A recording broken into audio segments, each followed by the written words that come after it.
What's going on, guys? I know it's been a while since I posted a video, and some of you guys have asked me for an update video, and so here it is. And so the last time I posted a video, it was right after I took the aptitude test, right? And so I guess we'll start off from there. So I took the aptitude test, and within like a week or so, I got an email saying that I met the minimum requirements to, essentially qualify for an interview.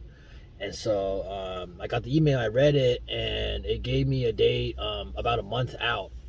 And so I guess the time frame from the day that I submitted my application until the day that I got my interview was, let's see, I submitted my application October, like the end of October, and I got my aptitude test scheduled for December. And then pretty much a week after that, I got my results, and my interview was scheduled for January, the end of January, like the 27th or 28th or something. And so, I'm obviously studying, like refreshing how to interview and what that up until the date. And I guess on the day, I'm obviously nervous and whatnot, and I go in. My interview time was 7 a.m., so literally right in the morning. Um, I walk in, and there's a lady at the front. She checks you in, makes sure you're on the list to be interviewed, and you pretty much sit down in this little area. There's a couple other people there too with me, but I was the first on the list to be interviewed. And so right at 7 o'clock, they call you in. I sat down, and it's pretty much a U-shaped formation of the table, and there was four interviewers sitting across from me. On the table was a piece of paper with 5 questions on there that they wanted me to answer.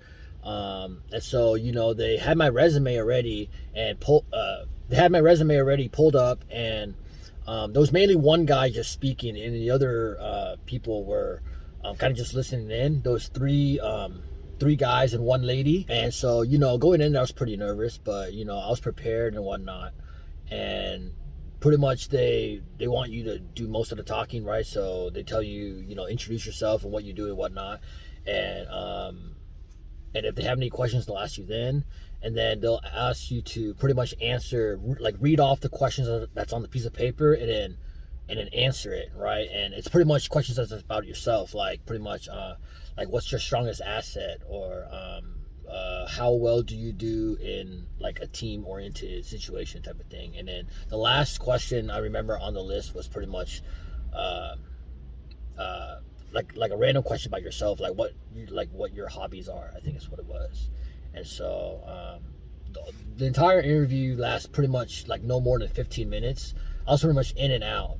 I wanted to ask some questions at the end too, but the guy was like, our schedule is like, back to back to back type of thing, and so they didn't have any time for questions. And so if I had any questions to ask the guy out front, pretty much the guy that checked me in. And so within 2 days or so, I got my results back from my interview.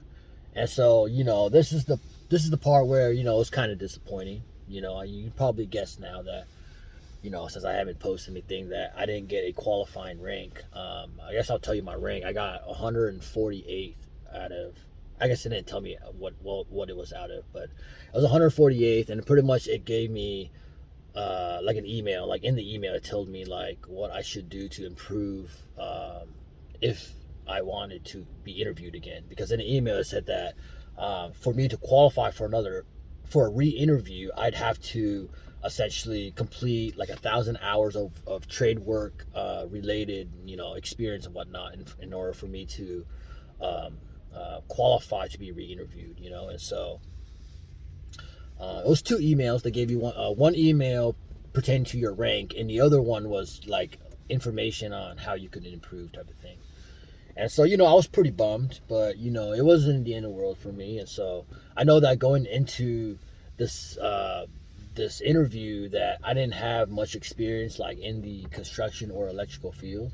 I was just really good at, math and just being like with my hands and whatnot. And so, I guess talking to other people too that are in the program, they told me, for somebody with no experience, like it's not a bad rank. So, don't feel too bad, And so, I don't, it's already done and over with. You know, I guess it's more the experience that I've gone through and that I'm willing to, you know, I guess share with you guys. You know, and hopefully shed some light and ease the mind on some of you guys that are potentially, you know, uh, looking to apply and whatnot.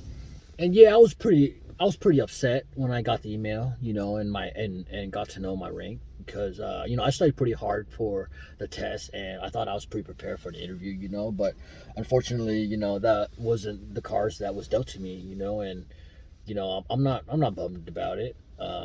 It is what it is, you know. I guess the process itself, you know, I told myself that I could, you know, I guess do it, and I did it. You know, it's just I guess I just didn't meet the criteria, you know, and I'm okay with that, you know. And so I guess these last couple months I've been I've decided to go get my my CDLA, and so I think I'm gonna start be making some CDL videos, you know. And so if you guys are interested in commercial driving, then I think I'm going to be posting more of those type of videos. And so you know, I guess thank you guys for I guess watching my other video. I'm gonna continue to leave that video up just because it's pretty informative, and I think that you know others that are looking to potentially even apply to the program, you know, I find that probably be helpful for them. And so I'm gonna leave that up, and yeah, I guess I'll see you guys next time then, huh? Thank you for tuning in.